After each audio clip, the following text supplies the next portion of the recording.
Acredite nisso. Foi o Espírito Santo que trouxe você aqui para levar você a uma consciência maior da presença do Espírito Santo. E hoje eu tenho certeza que Ele vai nos levar a uma consciência de algo que eu e você precisamos ter à luz da palavra de Deus. Amém? Então abra comigo lá em 1 Coríntios, capítulo 2.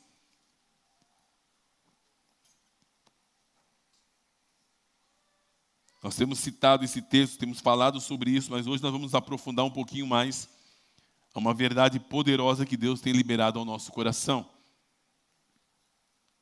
1 Coríntios capítulo 2, verso 6.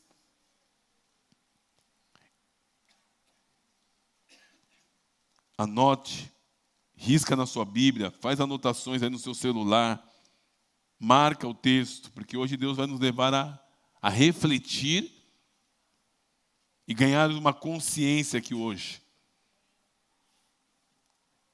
Diz assim: entretanto, falamos de sabedoria entre os que já têm maturidade, mas não a sabedoria desta era, deste século, nem dos poderosos dessa era, que estão sendo reduzidos a nada.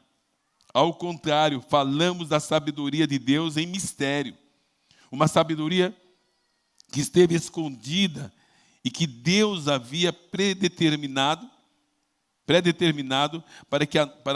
a nossa glória antes do princípio das eras. Nenhum dos poderosos dessa era entendeu essa sabedoria, pois se tivesse entendido, não teriam crucificado o Senhor da glória. Todavia, como está escrito, vamos repetir junto esse texto: nenhum olho viu, nem coração nenhum, o que Deus preparou para aqueles que o amam. Essas verdades estão se cumprindo nesses dias na vida de muitos cristãos. Vou repetir, essas verdades estão se tornando realidade na vida de muitos cristãos. E o desejo do coração do Pai é que se torne realidade na sua vida. Você precisa anelar por isso. Nenhum olho viu, ou seja, coisa que você nunca viu. Humanamente falando, Deus quer que você veja. Nenhum ouvido ouviu, coisas que você nunca ouviu. Essa semana, vou falar para você já sobre isso. Essa semana Deus falou algo no meu ouvido que eu nunca tinha ouvido. Foi muito forte. Eu já vi muitas coisas, né, no mundo espiritual, já vi muitas coisas no mundo natural, mas Deus quer mostrar muito mais para nós. Mas tem coisa que você nunca ouviu. Você vai estar lendo as Escrituras, de repente explode no seu coração algo que você nunca ouviu. Nós estávamos num quebra-gelo na célula. Meus irmãos da célula estão aqui hoje. Nós estávamos num quebra-gelo na célula e Deus falou ao meu coração na hora do quebra-gelo. Coisa que eu nunca tinha ouvido e que nos constrangeu. Foi muito forte. Como aconteceu na live essa semana também, essa mesma verdade. Eu recebi áudios, recebi mensagem depois de pessoas que não conseguiam parar de chorar ao ter a consciência daquilo que eles ouviram. Foi muito forte. E da mesma maneira tivemos a oportunidade também de estar lá no trabalho onde o marido da Patrícia trabalhava, do Cláudio, né, Patrícia? E quando nós liberamos essa verdade também foi um constrangimento. O Arthur estava lá comigo. Nós fomos tomados por essa verdade, algo muito forte. Então, nenhum olho viu, nenhum ouvido ouviu, e coração nenhum concebeu o que Deus preparou para aqueles que o amam. Verso 10. Deus, porém, o revelou a nós por meio do Espírito. Grave isso.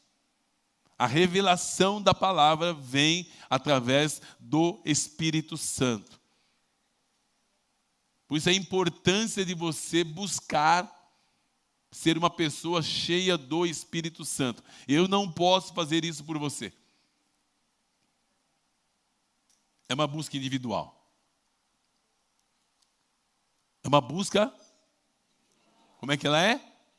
Individual. Se você não colocar isso como um propósito, se você não colocar isso como uma meta na sua vida, de ser uma pessoa cheia do Espírito Santo, Acredite, você vai ficar lutando com as suas forças. E você não vai conseguir entrar num descanso. O descanso vem a partir de que nós ganhamos a consciência de que é Ele que trabalha por nós. Então, essa é a dica de $1 milhão. Coloque como meta, como propósito. A mesma intensidade que você coloca muitas vezes em fazer exercício numa academia, coloca de ser cheio do Espírito Santo. A mesma meta que você coloca para estudar, para se formar, para fazer pós-graduação, tantas outras coisas que você faz com tanta excelência, coloca a meta de você buscar ser cheio do Espírito Santo. Alguém está pensando, pastor, mas isso aí não é esforço. Não é através do esforço. Não, a Bíblia diz, vou ler para você aqui, o texto que diz lá em Hebreus 4, 9, falando que o esforço que eu tenho que fazer é para entrar no descanso. E não tem outra maneira de entrar no descanso sem ser cheio do Espírito Santo. Amém? Como eu disse aqui alguns dias atrás, quando o Senhor nos atraiu a essa busca de sermos cheios da presença dEle, foi no início da minha conversão. Todos os novos convertidos eram orientados a buscar o batismo com o Espírito Santo e com fogo.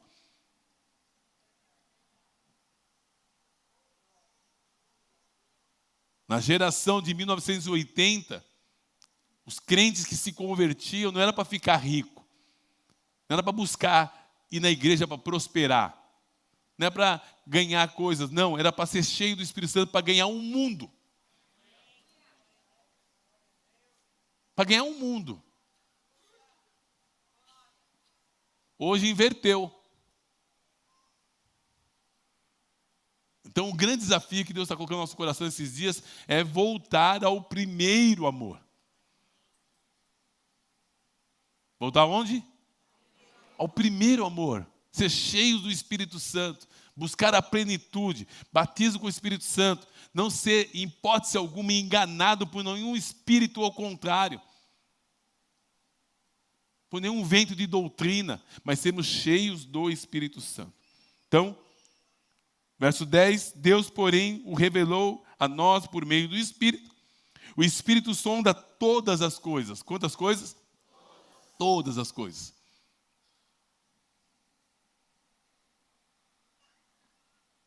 O Espírito sonda todas as coisas, até mesmo as profundezas de Deus. Pois quem conhece os pensamentos do homem, a não ser o Espírito do homem que nele está? Da mesma forma, ninguém conhece os pensamentos de Deus, a não ser o Espírito de Deus. Por isso é importante você ter o Espírito de Deus em você, para você saber o que Deus está pensando, e você falar o que Ele está querendo falar, e você agir como Ele quer agir. Por isso Jesus dizia assim, eu faço o que eu vi meu Pai fazendo. Acredite, meu irmão, se tem uma coisa que você precisamos procurar e buscar, é sabedoria. E a sabedoria está aqui, ó, nas Escrituras. A Bíblia diz, errais por não conhecer o quê? As Escrituras e nem o poder de Deus. Conhecimento e poder de Deus.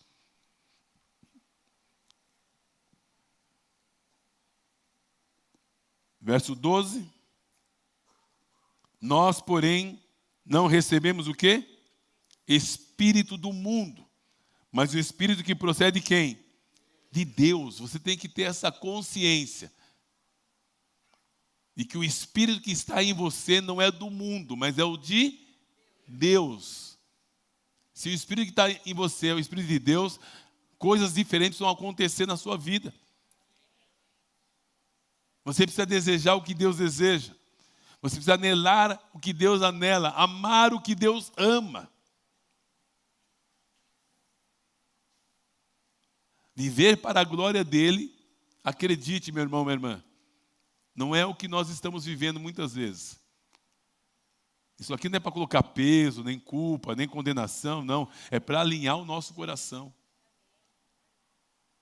Para alinhar o nosso coração com o coração do Pai. Deus quer alinhar o nosso coração, para nós amarmos aquilo que Ele ama.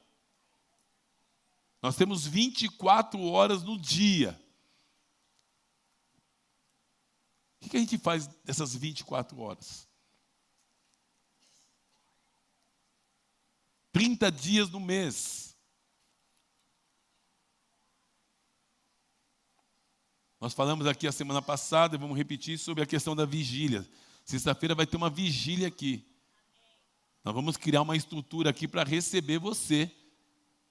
E para que você venha com a sua família, para a gente poder buscar a Deus de todo o nosso coração. E eu creio que algo sobrenatural vai acontecer. Mas essa vigília é para quem tem fome.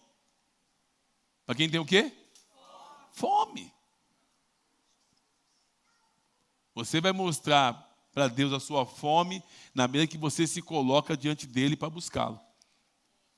Buscai-me-eis e me achareis quando me buscar de todo o vosso coração. E eu serei achado por vós. Sabe aquela brincadeira de esconde-esconde que a gente fazia com os nossos filhos? Não sei vocês, mas quando eu brincava com o Alexandre, particularmente de esconde-esconde, a gente sempre deixava uma pontinha para ele ver que a gente estava ali escondido. Deus quer que você o busque. E ele vai deixar ser achado. Amém? Então, porém não recebemos espírito do mundo, mas espírito que procede de Deus. Para que entendamos as coisas que Deus nos tem dado por sua graça. Você só vai entender o que Deus tem dado a nós pela graça dele, através do Espírito Santo. Através do quê? Do Espírito Santo, através de discernimento. O discernimento te capacita a ver o que ninguém está vendo. O discernimento te ajuda a entender o que ninguém está entendendo. O que está por trás de uma fala. O que está por trás de um comportamento. O que está por trás de uma ação ou reação. O discernimento capacita isso. Mas o discernimento não é para você julgar pessoas. Não é para você ficar com aquelas impressões. Ai, não gostei daquela pessoa. Não, aquela pessoa não me cheira bem. Isso é espírito de porco. Ah, que já está com espírito de porco, sabe que o pessoal fala assim? É. Então não é para isso. O discernimento é para você ajudar pessoas, orar por pessoas, abençoar a vida de outras pessoas. Amém? Como estão entendendo? Deixa eu ver. Então, o que o Pai quer fazer então? Ele quer ajudar o seu discernimento, você crescer espiritualmente. Pode ser que você esteja sendo roubado pelo inimigo, pode ser que você esteja sendo saqueado e não sabe. Sabe aquela situação de que você nunca tem? Sabe que vai passar mais um ano a gente dizendo assim, eu não tenho, eu não posso, eu não consigo. Eu conheço gente que participa de congressos, ativações, mentorias, tantas coisas, e a vida não muda. Sabe por quê? Porque falta o Espírito Santo.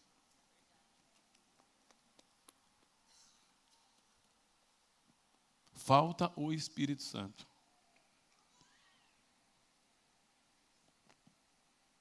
Verso 13. Delas também falamos, não com palavras ensinadas pela sabedoria humana, mas com as palavras ensinadas por quem? Pelo Espírito Santo. Nós precisamos aprender a reproduzir o que o Espírito Santo está falando. É gostoso muitas vezes a gente falar algo e alguém fala assim, mas olha, eu ouvi tal pessoa falando a mesma coisa. Aí eu fui eu vi falando a mesma. Por quê? É o mesmo Espírito. Ou quando você está falando algo e fala assim, mas eu li essa semana exatamente isso. Porque é o mesmo Espírito. Não tem vários Espíritos, só tem um Espírito, que é o Espírito Santo. Quem é quem? E acredite, tudo que você aprende com o Espírito Santo vai desembocar em gente. Você pode repetir isso para o seu irmão? Fala assim, tudo que você aprende vai desembocar em alguém.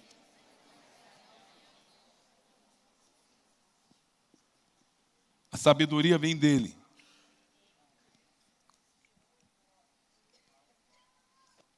Então, verso 13, delas também falamos, não com palavras ensinadas pela sabedoria humana, mas palavras ensinadas pelo Espírito Santo, explicando o que é espiritual com palavras. Olha só, isso é muito importante. Explicando coisas espirituais com palavras espirituais. O homem natural não aceita as coisas que vêm do Espírito de Deus. O homem natural não consegue obedecer, o homem natural não consegue entender, o homem natural não consegue se mover nas coisas espirituais. E esse é o ponto-chave desta manhã para o meu coração, para o seu coração, meus irmãos. O Espírito Santo deixou muito claro para o meu coração essa verdade, que eu quero deixar para o seu coração. É para nós fazermos uma avaliação interna, nossa.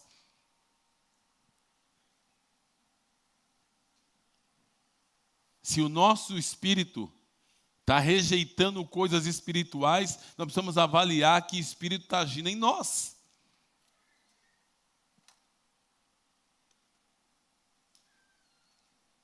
Se falar em ser cheio do Espírito Santo não nos move a essa busca, alguma coisa está nos impedindo. E não é o Espírito de Deus.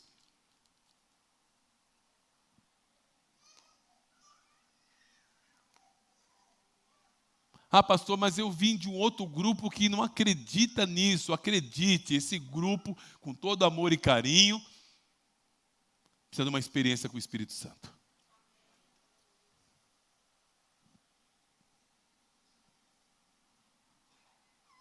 Grupos que se levantam para falar mal do agir do Espírito Santo, precisa rever sua experiência.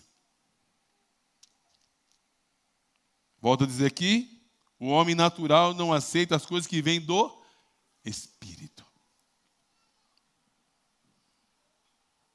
Então, se eu começo a ser impelido pelo Espírito Santo, a buscá-lo mais, mas tem uma resistência, eu não consigo me mover, eu não consigo dar importância a isso, é porque existe um espírito humano atuando em você. E precisa cair por terra hoje. Porque não é normal a gente não ter fome e sede.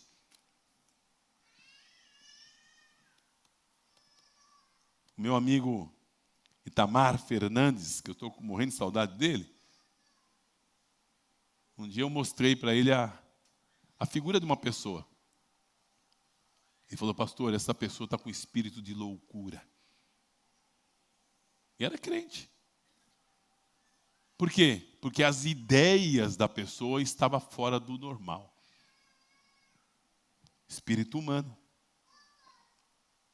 Porque o Espírito Santo vai querer as coisas que estão na mente do nosso Pai. O homem natural não aceita as coisas que vêm do Espírito de Deus, pois para ele são loucuras, e não é capaz de entendê-las, porque elas não são discernidas, porque elas são discernidas espiritualmente. Outra chave para o meu coração, para o seu coração. Você precisa pedir ao Espírito Santo para te ensinar a discernir espiritualmente as coisas. Porque às vezes a gente vive uma vida muito natural. Aí entra aquela música do Zeca Pagodinho. Qual que é? Aquele louvor? Deixa eu explicar para você essa música. Quem fez Quem fez essa música foi, obviamente, uma pessoa do mundo, mas foi com base numa experiência cristã. Uma mãe pegando no pé de um filho, mãe crente, e o filho dele falava assim, deixa a minha vida, mãe, deixa a vida me levar. Vida leva eu.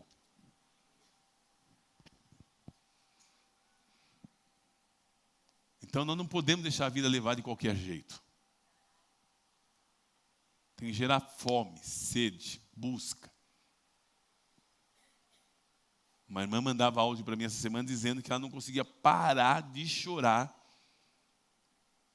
após ter encontro com essas verdades. Chorando copiosamente. Porque ela foi tomada por um amor no coração dela por vidas. E ela dizia assim, nós precisamos ser batizados com batismo de amor. De amor, de amor. E chorava.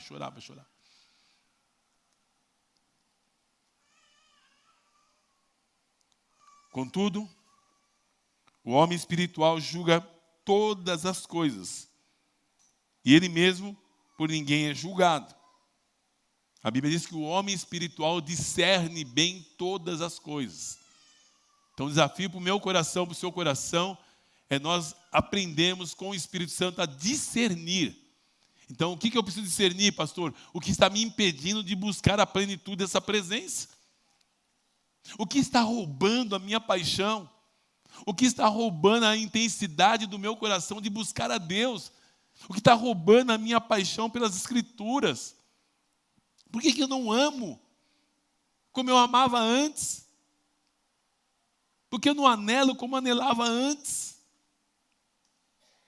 2 homens de Deus antigos, por causa de doutrinas diferentes, estavam se estranhando um com o outro.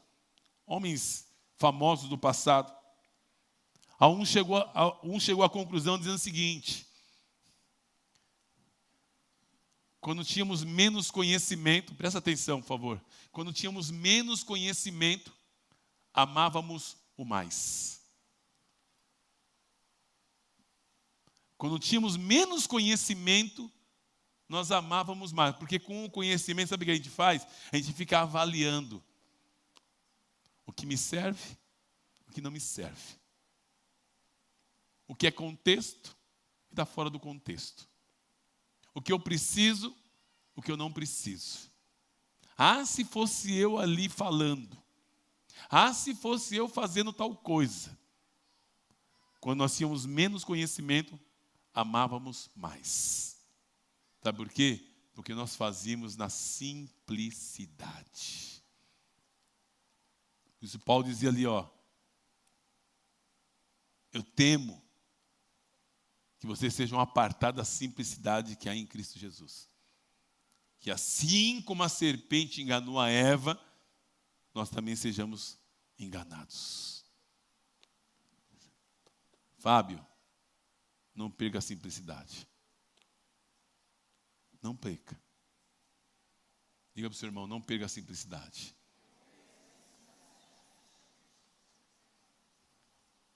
Volta a fazer o que você fazia antes. Volta a aplicar o seu coração como você aplicava antes.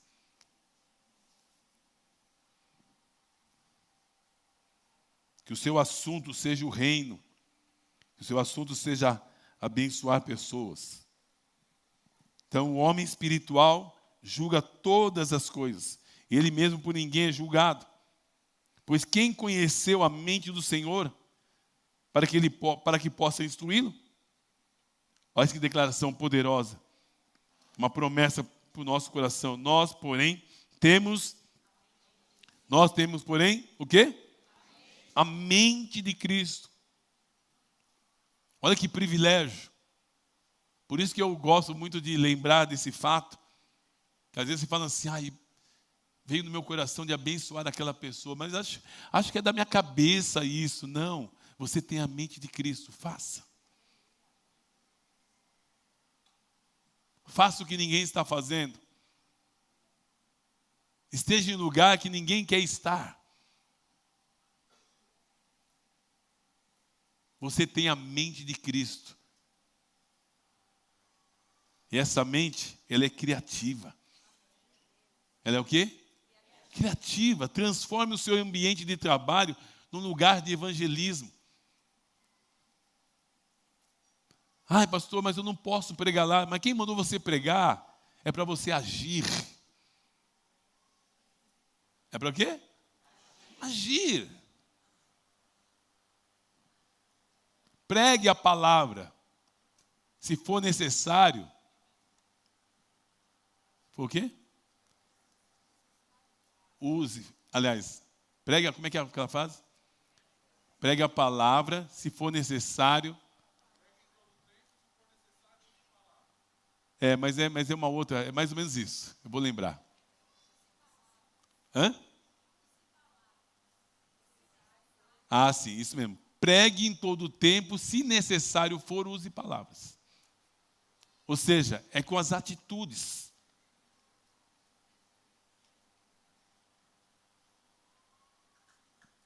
Nós tivemos sexta-feira lá no trabalho do Cláudio, marido da Patrícia. Fiquei constrangido de ouvir de um homem que não convivia conosco, mas tinha uma mulher que orava por ele, o testemunho dele no seu trabalho. Foi impactante. Eu só lamentei da gente não ter investido mais tempo de estar com ele, porque o testemunho dele foi muito forte. As pessoas vieram para ouvir a palavra por causa de alguém que já tinha partido. E as pessoas se rendendo ao amor de Deus em memória de alguém que não estava mais entre eles.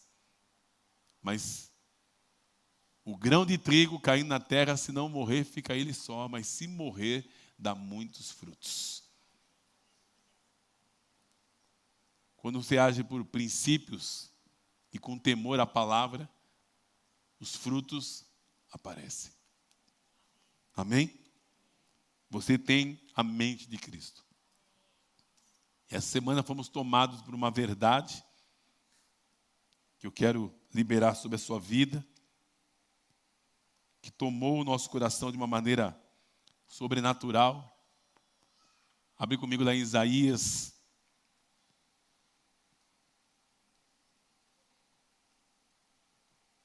O pessoal do louvor já pode voltar aqui, por gentileza. Isaías capítulo 53.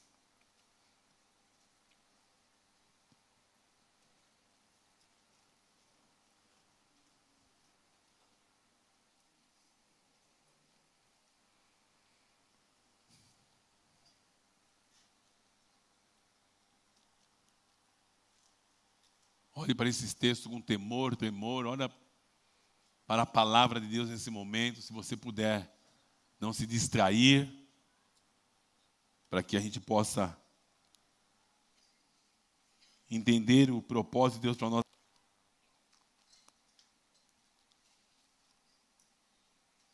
Isaías 53 diz assim: quem creu na nossa pregação, na nossa mensagem, e a quem foi revelado o braço do Senhor, ele cresceu diante dele como um broto tenro, como uma raiz de uma terra seca. Ele não tinha nenhuma beleza ou majestade que o atraísse. Nada havia na sua aparência que o desejássemos. Está falando aqui sobre Jesus na cruz do Calvário. O Jesus que todos nós conhecemos, que morreu por nós, que sofreu por nós. Nós ouvimos isso, sempre declaramos isso, cremos nisso. Uma mensagem que muitas vezes é lembrada na Páscoa, é lembrado com teatro, com tantas situações. Mas essa semana o Espírito Santo nos levou a mergulhar nisso e ter uma compreensão totalmente nova, no sentido de, não de novidade, mas de profundidade. Presta atenção. Não deixa distrair você não, viu, filhos? Por favor. Arthur, me ajuda, Arthur. Por gentileza.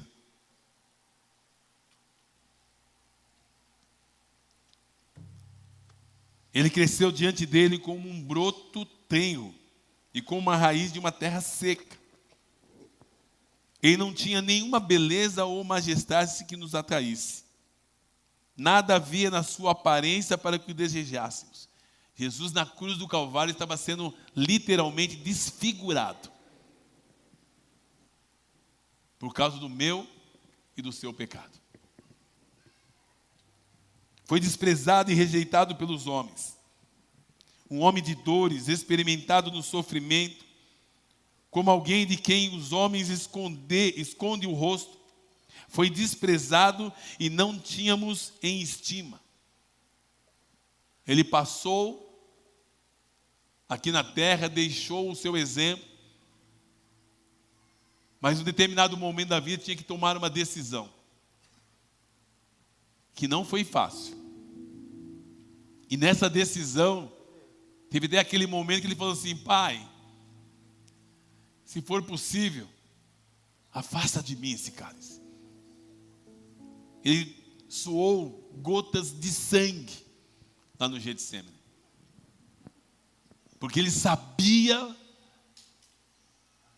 o que ele ia viver e por onde ele ia passar. Aí o verso 4 diz assim: certamente ele tomou sobre si as nossas enfermidades e sobre si levou as nossas doenças. Contudo, nós o consideramos castigado por Deus, e atingido por Deus e afligido. Como um pai pode permitir que um filho passe por isso? Por isso muitos têm a imagem de Deus como um Deus que castiga, né? Que fere. Muitos não conseguem ver Deus como pai. Como é que um pai permite um filho passar por isso? Consciente ou inconscientemente, presta bem atenção nisso. Porque as pessoas ficam às vezes constrangidas quando vê aquela imagem de Jesus sangrando, né?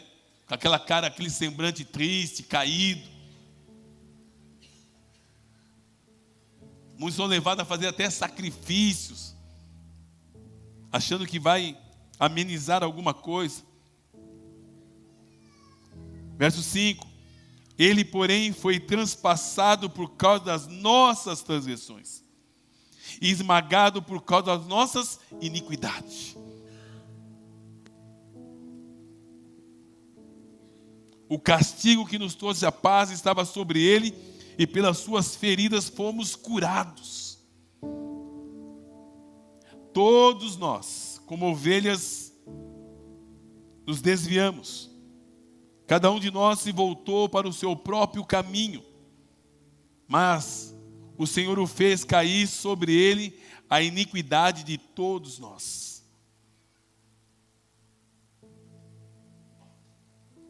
Ele foi oprimido e afligido, contudo não abriu a sua boca. Como o cordeiro foi levado ao matadouro,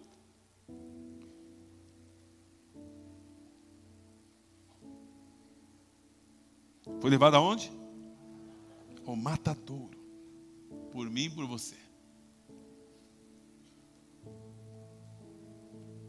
Ele foi oprimido e afligido, contudo não abriu a sua boca. Como o cordeiro foi levado a matadouro, como uma ovelha fica muda diante dos teus tosquiadores, não abriu a boca. Com julgamento opressivo, ele foi levado. E quem da sua geração se importou? Na hora que Jesus estava na cruz, irmãos, a maioria foi embora. Aqueles que receberam milagres, aqueles que foram abençoados, eles não estavam lá.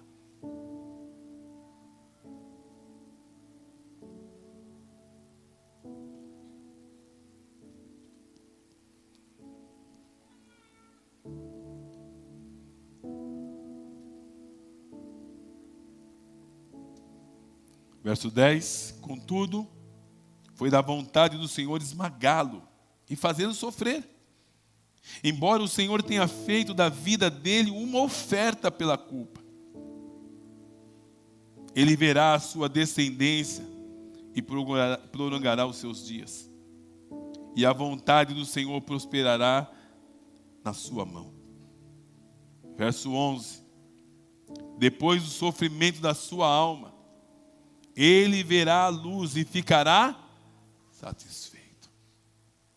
Nós somos a luz do mundo e o sal da terra. Ele vai ver você e vai ficar satisfeito.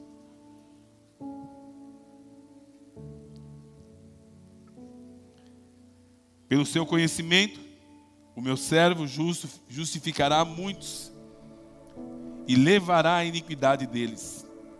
Por isso, lhe darei uma porção entre os grandes, e ele dividirá os despojos com os fortes, pois derramou a sua vida até a morte, e foi contado entre os transgressores, porque ele levou o pecado de muitos, e pelos transgressores intercedeu.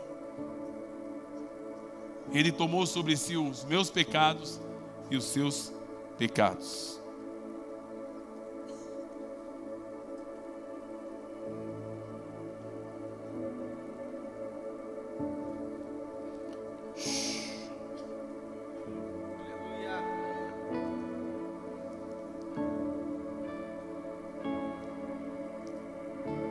Quando Jesus estava na cruz, ele teve um momento crucial ali, em que o Pai via Jesus sofrendo naquela cruz. É por isso que eu e você não podemos levar de qualquer jeito a nossa vida. Porque teve um momento ali que o Pai teve que optar. Quando Jesus disse: Deus meu, por que me desamparaste? Era a única vez que Jesus estava chamando o Pai de Deus.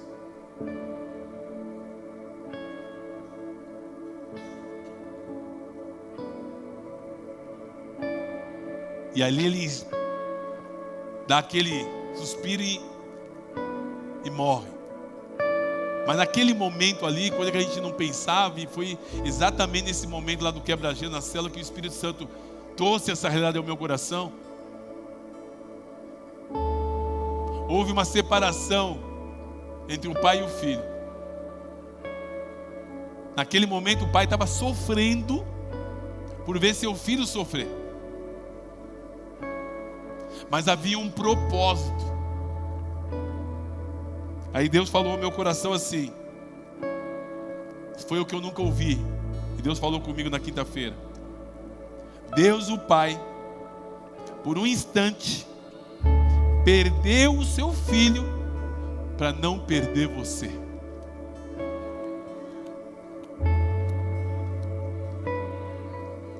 Por um instante, o Pai perdeu o seu filho para não perder você, porque Ele sabia que todo o pecado da humanidade, o meu pecado, o seu pecado, as nossas transgressões, estava colocada no seu filho. Mas Ele sabia que Ele, cumprindo aquele propósito, Ele não ia perder a gente. Por um instante, o Pai perdeu o seu filho para não perder você. Aí a pergunta que veio ao meu coração e eu lancei para os meus irmãos foi: o que você está disposto a perder para ter mais de Deus? O que você está disposto a perder, a abrir mão para ter mais de Deus? É algumas horas na sexta-feira? É deixar de fazer uma viagem para estar no culto? É acordar mais cedo para buscar ao Senhor? O que você está disposto a perder para ter mais de Deus?